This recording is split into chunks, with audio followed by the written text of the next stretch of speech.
Sometimes the boxing's not working. Sometimes your jab's not enough. Sometimes your movement isn't enough. Sometimes your technique alone is just not enough. And when that happens, you just got to drag people into a fight. And if you want to understand that properly, you need to study Merciless Ray Mercer. Now, a lot of people misunderstand Mercer completely. They think he was just tough, just aggressive, some marauding heavyweight that just walked forward throwing bombs. No, Mercer was an Olympic gold medalist. He could box with the best of them. But when the boxing weren't working, he would drag you into a fight and drown you. That is what made Ray Mercer so dangerous. And honestly, that is one of the most important lessons that an amateur boxer could learn. Eventually, every boxer is going to reach that moment when the boxing's just not working.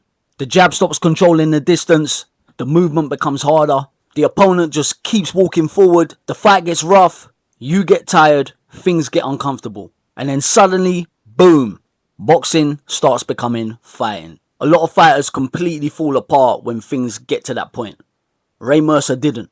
And one of the reasons he didn't is because he was way more technically educated than a lot of people give him credit for. Watch the way Ray Mercer kept his hands nice and high while edging his lead foot closer and closer into the middle of his opponent's legs. That's positioning, that matters. Because now he's close enough to get maximum torque on that short right hand and fully transfer his weight when he whips back that left hook. That is devastating short range punching.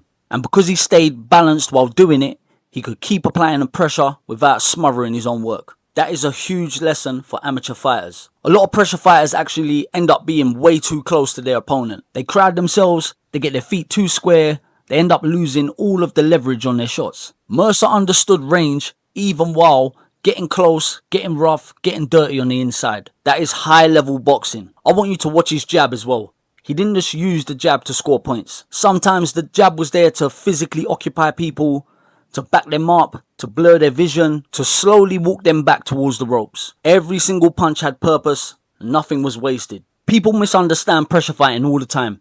Pressure fighting is not just marauding forward, throwing wild punches non-stop. That's not pressure, that's just panic. Ray Mercer applied educated pressure. That is a completely different thing.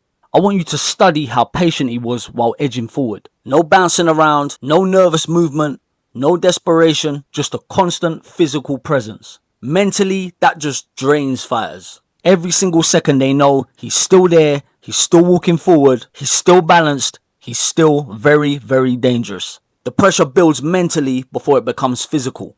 Another thing Mercer understood brilliantly was how to keep punches compact. A lot of fighters today throw huge looping shots constantly. Mercer's short range punches were so dangerous because they traveled less distance. There was no wasted motion. That means faster impact, less telegraphing, better recovery, more balance after punching. That's why his combinations looked so heavy even at short range. I want you to study Ray Mercer's short right hand and left hook. Absolutely devastating. A lot of modern fighters need to study Ray Mercer because inside fighting is becoming a lost art. A lot of fighters start panicking when space just disappears. Mercer didn't. He was comfortable right in your chest. Some fighters are only comfortable when the boxing is clean and technical. Mercer was so dangerous because he stayed composed even when the fight got rough and ugly. He could box when he needed to, but when the fight got ugly, he could drag you into a fight and drown you.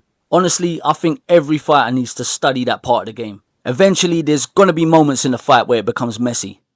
Can you stay composed when that happens? Ray Mercer could, and that's why he's one of the best fighters to study if you want to understand real pressure fighting. If you enjoy these breakdowns, subscribe to the channel. I'll be covering more fighters, more styles, more real boxing lessons that you can be learning from today. And if you want help with your own training, remote video reviews, coaching, training guides, it's all available on the website.